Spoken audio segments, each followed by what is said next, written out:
Hi there, just thought I'd do one last walk around clip for winter. It's actually spring, first day of spring, but I thought I'd show you where we got up to. Also today, joining me will be my trusty little pointer. Apparently my bony little finger disturbs some people, so I thought I'd use a carrot. Here we go. Starting with the asparagus, we had two decent sized spears in that pot there and one over here. We just didn't catch them in time. It doesn't look like the others are going to grow really to size. We want them thicker than a pencil, a little bit thicker than that one there. So we might just leave them for this season, and if they don't perform, if they don't pick up and start throwing thicker spears, we might pull them out and put them into another bed. Down here at the mulberry, we have some ripe mulberries.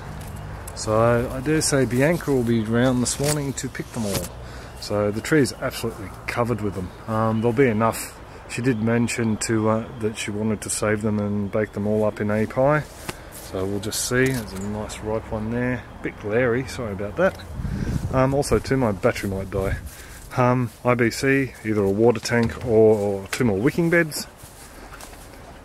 Down here, we've got some chilies on already, some small baby ones. These are we think they're an orange Belgium chili. Those two, I think this is year number 3 for these two plants. And this is a bell chili, not bell capsicum, a bell chili. So he's looking a lot better this year. The pepino. We've already harvested a couple of these guys and was rather impressed. They taste like an unsweet rock melon, this variety, so I'm going to start taking some cuttings of some of these growths and see if we can strike up a whole heap of plants. I might try and fit 4 or 6 into a wicking IBC bed and see how we go. So it was a really nice fruit. We've still got a few more down in here. That should be ready soon. Over here, this is May's mint and pennyroyal herb tea bed. Also got a red shallot I harvested out of the aquaponics. And there's a couple down here in our little kitchen shallot or green onion bed. Yeah, so May's mints are looking good. The spearmint's coming on, got some new growth, so's the mint. Over here we have a mess. I'll just tell you about this. These are part of some tools I got on a Freecycle. Someone offered on Freecycle.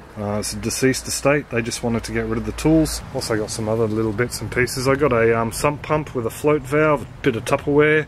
Yeah, so Freecycle, a great way to recycle rather than just throwing stuff to landfill.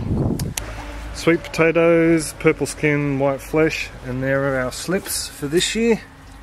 On the wrong side of the sun today. We also have some lemongrass here.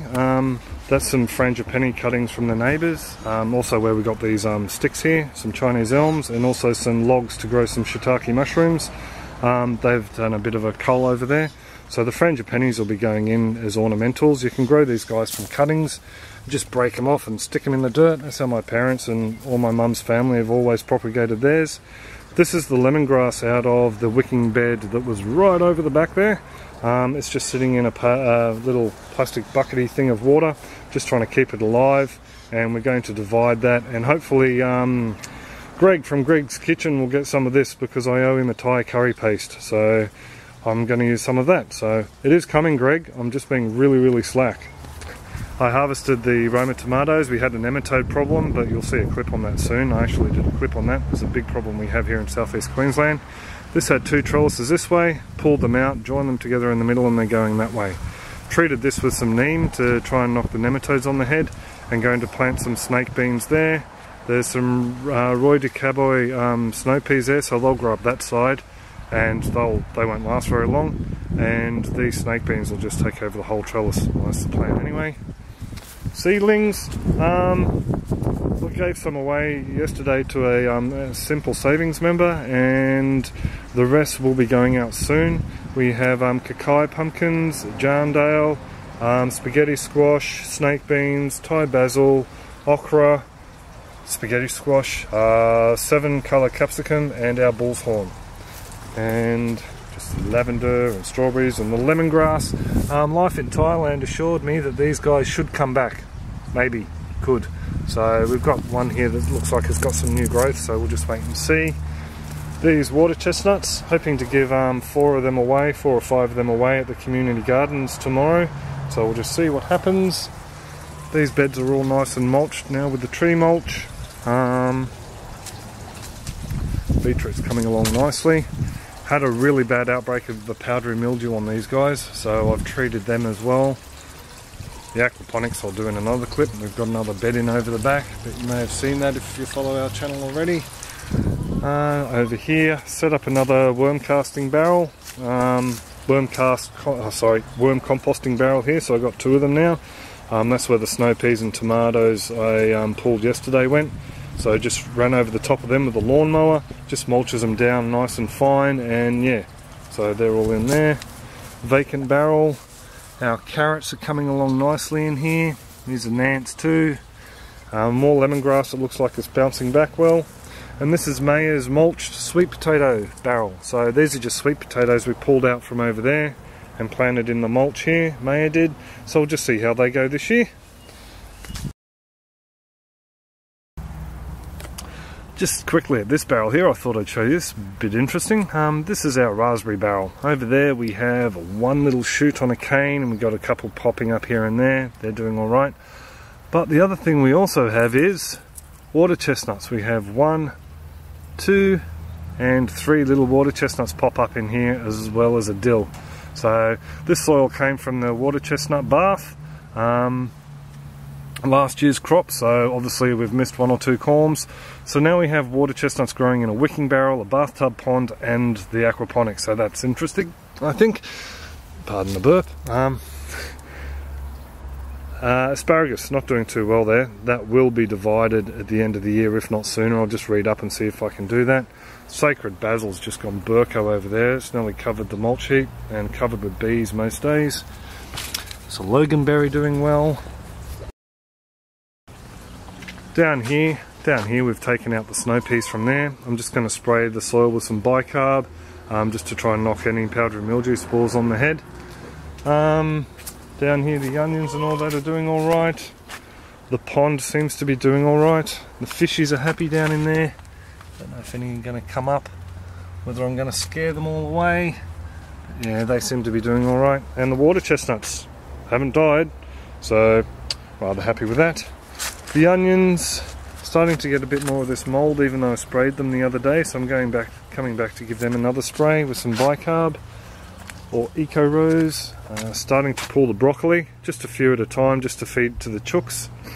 And these guys will be coming out today. And all the gardens need a bit of a water actually, even though we had some rain the other day. You can see a bit of wilt over there. I don't think I've filled these beds up for coming up to 3 weeks now. The blueberry's flowering nicely. So I haven't seen any fruit come on it yet. So got some nice new growth. And Dale, I still haven't got the peat moss for this, but I will. I need to go get some potatoes today, seed potatoes, so I'll get a little bag of peat moss and put that on there. 4th new wicking bed, just down here where there was that inefficient wicking bed we had.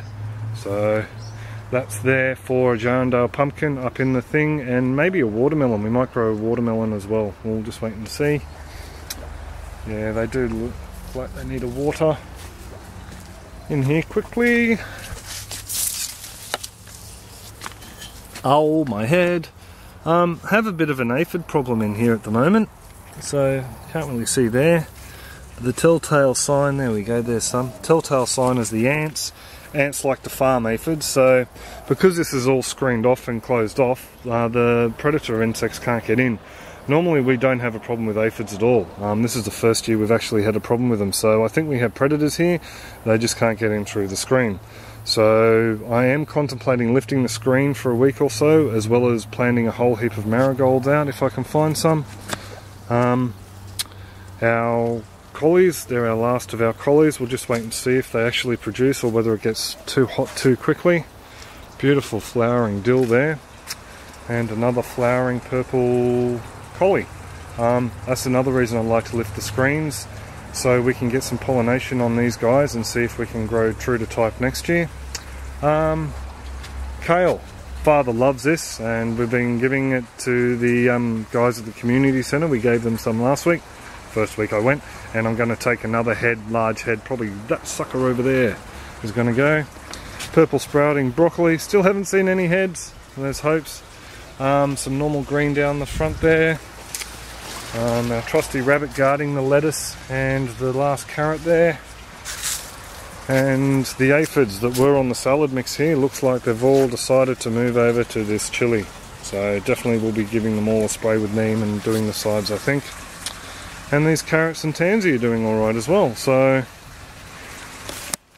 that's a bit of a whirlwind trip around the patch. Hope I've spoken slow enough for you to understand me. Yeah, I'll try and do a few more updates, at least coming into spring every second week at least. I tend to get carried away with other little things I'm filming. So any comments, questions, suggestions, put them in the comment section below, and I hope you all have a great one and take it easy. Catch ya.